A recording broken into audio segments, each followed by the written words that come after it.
आत्मविश्वास सफलता का आधार। पहला चैप्टर, पहला अध्याय। रविंद्रनाथ टैगोर जी कहते हैं, आत्मविश्वास वह पक्षी है जो सूर्योदय से पहले अंधेरी रात में ही प्रकाश का अनुभव कर लेता है और गाने लगता है।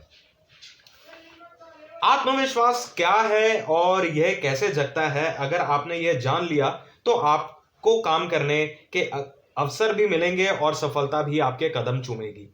महात्मा गांधी कहते थे, यदि तुमने राई के दाने के बराबर भी आत्मविश्वास है तो तुम्हारे लिए कोई भी कार्य असंभव नहीं है। यह बात 100% सही है। अगर मनुष्य अपनी शक्तियों को पहचान ले और इतना आत्मविश्वास पैदा कर ले कि जो काम वह कर रहा है उसमें सफलता अवश्य मिलेगी, तो उसे सफल होने से कोई नहीं रोक सकता। अतः आत्मविश्वास के मनोविज्ञान को समझना आवश्यक है। युद्ध के मैदान में बहुत से सैनिक पीठ दिखाकर भाग खड़े होते हैं, लेकिन कुछ आत्मविश्वास से इतने भरपूर होते हैं कि वे अंतिम सांस तक पराजय स्वीकार नहीं करते हैं। जब तक उनमें शक्ति होती है तब तक वे मैदान में डटे रहते हैं। रण क्षेत्र में विजय ऐसे ही वीरों को मिलती है जैसे महाराणा प्रताप। युद्धों के इतिहास में ऐसे अनेक उदाहरण मिलते हैं जिनमें केवल आत्मविश्वास के सहारे वीरतापूर्वक लड़कर जीत हासिल की गई। जिन रणबांकुरों ने इस तरह का साहसपूर्वक कारनामा किया, उनका नाम आज भी आदर के साथ लिया जाता है। उन्होंने आत्मविश्वास के साथ लड़ाई लड़कर दुश्मनों से के मंसूबों पर पानी फेर दिया। यह आत्मविश्वास की ही शक्ति है कि डेविड नाम के एक इजरायली वीर युवक ने निहत्था होते हुए भी फिलिस्तीन के भीम का योद्धा गिलित को परास्त कर दिया था। डेविड को हथियार चलाना भी नहीं आता था। उसने एक पत्थर उठाकर उस हथियारबंद शक्तिशाली योद्धा के माथे पर ऐसा खींचकर मारा कि वह वहीं गिरकर मर गया। यह पुरानी बात है, लेकिन आज भी इजराइल का बच्चा बच्चा वहां की पुस्तकों में डेविड के आत्मविश्वास की कहानी पढ़ता है।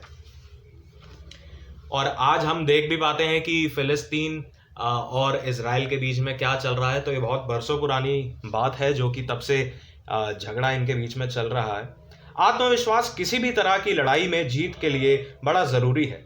आत्मविश्वास ही विजय की चाबी है। आत्मविश्वास जग जाए तो मनुष्य के भीतर सोई हुई सारी शक्तियां जाग जाती हैं।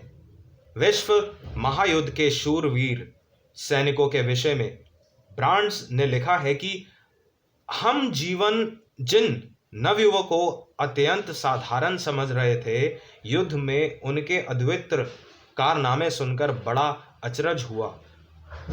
एक नवयुवक ने, जो स्कूल में बड़ा ढीला ढाला था और क्लास में प्रायः अनुपस्थित रहता था, उसने नौसेना में भर्ती होने का प्रयत्न किया, परंतु वह सफल ना हो सका।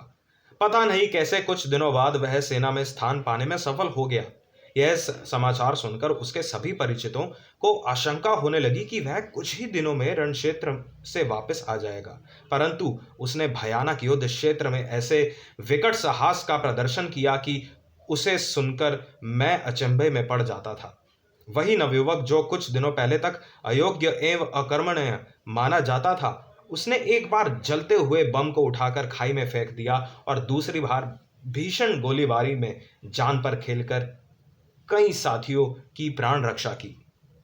ऐसे कई नवयुवक जो जीवन में बड़े ही शिथिल और निष्क्रिय दिखाई देते हैं, वह अकस्मात ही किसी कार्य में अद्वितीय रूप से सफल होकर लोगों को चकित कर देते हैं। ये हम नॉर्मल लाइफ में भी बहुत ऐसे एग्जाम्पल देखते हैं जिसमें कि बच्चा पहले पढ़ाई में इतना तेज़ नहीं होता, लेकिन बाद में आईएएस ऑफिसर भी बन जाता है और अच्छी अच्छी पोजीशंस भी हासिल कर लेता है, अच्छे अच्छे एग्जाम्स भी क्लियर कर लेता है। ये हमने बहुत सारे उदाहरण देखे।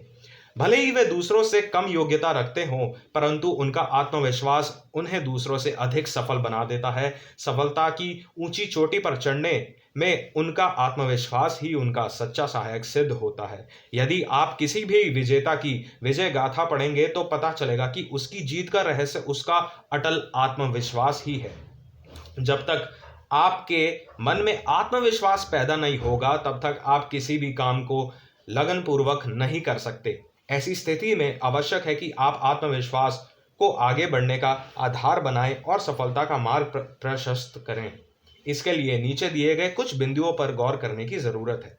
पहला, जब तक आपके मन में यह विश्वास न हो जाए कि आप जो काम करने जा रहे हैं उसमें अवश्य ही सफल होंगे, तब तक आप काम की शुरुआत ना करें। अगर आपका मन दृढ़ निश्चय हो चुका है तो आप काम की शुरुआत कर दें। काम को लेकर आप बीच में हतोत्साहित भी हो सकते हैं, लेकिन काम जब तक अंजाम पर ना पहुंच जाए तब तक आप काम को उसी तेजी के साथ करते रहिए जिस तेजी के साथ काम की शुरुआत करी थी।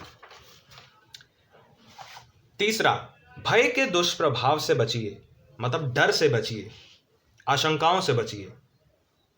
नेक्स्ट, यह प्रकृति का नियम है कि जिस वस्तु में हम भय खाते हैं वह स्वयं हमारी ओर बढ़ती है, इसलिए भय मत करिए। जिस चीज से आप डरते हैं उसके बार बार सोचते हैं वो आपकी तरफ अट्रैक्ट होती है, तो उसे सोचना छोड़ दीजिए। मन की दशा को ठीक रखिए ताकि किसी प्रकार का संशय ना हो। आशंका करना मूर्खता है, इसलिए आशंकित मत होइए। चिंताएं निराधार और मूर्खता पूर्ण होती हैं, इसलिए इस और बिल्कुल भी ध्यान मत दीजिए। आप अपने को भाग्यहीन मत समझिए। ऐसा कभी भी नहीं कहना चाहिए कि मेरी किस्मत खराब है, उसकी अच्छी है, मेरी खराब है। ऐसा आप जब जब कहेंगे तो आपकी किस्मत कितनी भी अच्छी हो, आपको ऐसा एनवायरनमेंट बनता दिखेगा जिसमें आपको लगेगा कि सच में आपकी किस्मत बहुत खराब है, क्योंकि वैसी ही चीज़ें आपकी तरफ अट्रैक्ट होंगी। सबसे लास्ट पॉइंट इस पहले अध्याय का ये है कि निश्चितता, प्रसन्नता एवं उत्साह को बनाए रखिए। सफलता आपके कदम चूमेगी। एक्साइटमेंट के साथ, एंथुजियाज्म के साथ, एनर्जी के साथ और कॉन्फिडेंस की कोशिश करते हुए के साथ आप अपना काम स्टार्ट करिए और उसको एंजॉय करके काम करिए, तो ऑब्वियस सी बात है जो सफलता है आपके कदम चूमेगी। होस्ट टॉक्स के इस एपिसोड में आज के लिए इतना ही। आपसे मिलूंगा मैं नेक्स्ट एपिसोड में। Till then, tata and bye bye.